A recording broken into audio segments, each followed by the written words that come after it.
In this video, we're going to have a look at the storage devices and media section of the IGCSE Computer Science syllabus.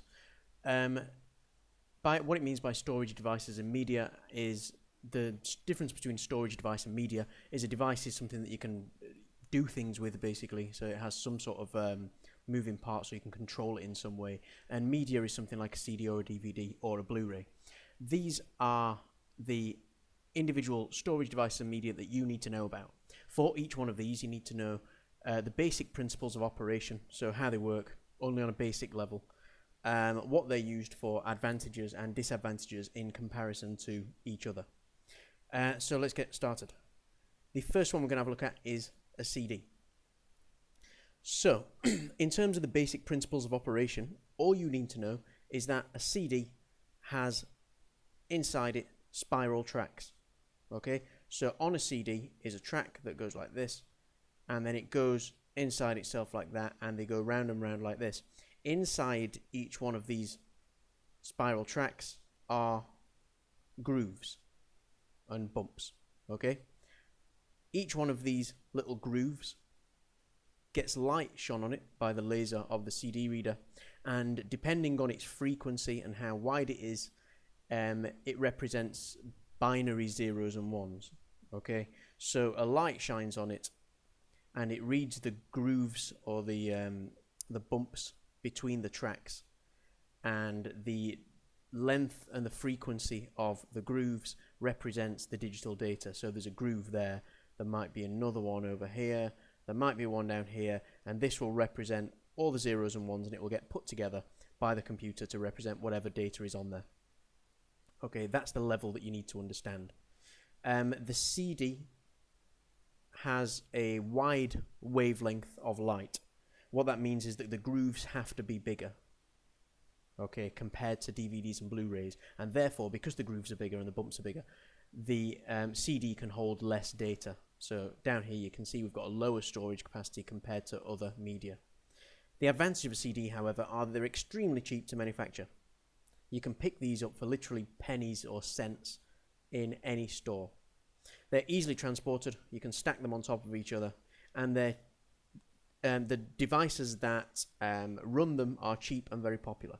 Okay, so you can go anywhere and get a device that reads a CD. You don't have to go to some sort of specialist place, and they're extremely cheap generally to buy a CD drive, for example, for a computer. The disadvantages are that they've got low storage capacity compared to other media. They're extremely fragile. Okay, if you were to, these bumps and these grooves on here aren't actually this big. I've just done that to represent them, but if you were to scratch it, it might scratch the equivalent of across this part here, and we've lost all of this groove. So if you scratch one of these even lightly, then you miss part of the data. And if it's a CD, because the data is continuous and it reads it over all of this like a record, it might just skip part of the CD. It might continually just go round and round and just read the same part of the CD. But if it's a piece of data, then you might be missing something like an image or a video. You might be missing some sort of integral part of the header information, and therefore it might not run at all. They've also got a slow read-write speed. When we say read-write speed, what we mean is how fast they can take data onto them so we can write to them, and how fast we can take data off them. They are slower compared to the other devices that we're going to look at. Okay? There are other types of CD. There is CDR, CDRW, but they're rewritable CDs. If you ever see R, okay, versus RW, then this means that you can just read it, and this one means you can read it and write it. So you've got CDR and CDRW. We've also got CD plus R. Okay, and this is just a little difference between manufacturers that came out with slightly different types. I think Philips came out with a plus, but you don't need to know that for the exam as far as I know. However, R and RW are read and read-write. Next, we've got the DVD. The difference between a DVD and a CD, they're exactly the same principle of operation, but we can fit more on a DVD. Okay, on this one example, we've got 8.5 gigabytes. Generally, on a CD, probably should have told you that. On a CD, we've got around about 700 megabytes maximum capacity. Okay, for a DVD, we've got much bigger. We've got, this one's got 8.5 gigabytes. Generally for each layer, you have around about 4.7 gigabytes. However, they can be dual layer, or they can be multi-layer at least, which means that you can have different layers on them that different can be accessed one after the other. Okay, so we can read the entire layer, 4.7 gigabytes, and then we can switch to the next layer. If you do that on a DVD player, you might notice that it skips a little bit. If you're ever watching a DVD and halfway through the DVD it pauses slightly and then it carries on, it's because it's switching the layer. The main difference in principle of operation between a DVD and a CD is that the DVD has a narrower wavelength light. Okay, so the light that shines from the laser is narrower, and therefore it can read narrower bumps. Okay, so the bumps in the CD need to be narrower, and therefore, because they are narrower, we can fit more of them, the bumps and the tracks, on there. Okay, so we can fit more data on there. So that is a higher advantage. As before, they're cheap to manufacture, a universal format, and they can be dual layer, as we've seen here. Disadvantages, again, they're still fragile, and compared to some of the ones that we're going to come on to now, they are a lower storage capacity. Okay, next we've got Blu-ray. Again, the difference between CDs and DVDs is that this one has an even narrower wavelength. Whereas with CDs and DVDs we use a red laser, with a Blu-ray we use a blue laser, hence the word blue. The blue laser light has a very narrow wavelength, which means that we can read very tiny bumps. And because the bumps can be tinier, we can fit a lot more data on a Blu-ray disc. We can fit around about 50 gigabytes on a Blu-ray disc. We can also have those as dual layer as well. As with CDs and DVDs, they are fragile, and they're also they've been quickly overtaken by streaming media. It doesn't seem that Blu-rays were popular for all that long, and they didn't really massively take off as much as expected with movies, mostly because things like Netflix came out quite quickly afterwards, which offered streaming services, and bandwidth and sort of the amount of data that's allowed by ISPs has almost destroyed the Blu-ray disc, but it's still around at the moment. Next, we've got hard disk drives. The hard disk drive is likely to be the main drive in your computer. Most computers have a hard disk drive, and it's used to store the operating system and anything that you save. They don't all have hard drives now. For example, the computer I'm using just has SSDs. I don't have a hard drive in it, for a reason we'll come on to later. How a hard drive works is they've got these spinning things here called platters. A platter is a metal disc. On this metal disc there are millions and billions of tiny little magnets. Each of these magnets are either, oops, I need a pen, are either north polarized or south polarized, okay, right, and they represent zeros and ones. So if you imagine a little magnet, if we make it point north, then it represents 1. If we make it point south, it represents a 0. And if we change these depending on the zeros and ones that we want on the disk. There are billions of these, and this little arm here, okay, it spins. You might have seen it before, pointing up that way. Okay, it's got a little electromagnet in it, and it reads where the zeros and ones are, and also it can change those zeros and ones. They've got a fast read-write speed compared to things like CDs, DVDs. They are long-lasting, and they're generally quite durable. If you ever open one up, they are immediately destroyed, but generally, unless you open it up, they're relatively durable. They have a large storage capacity. You can get these now in terabytes quite cheaply, okay? And as it says here, they've got a cheap per megabyte storage. So what we mean is the amount of money, the amount of dollars or euros or pounds that you're paying per megabyte is quite low with one of these. The disadvantages are that they've got moving parts.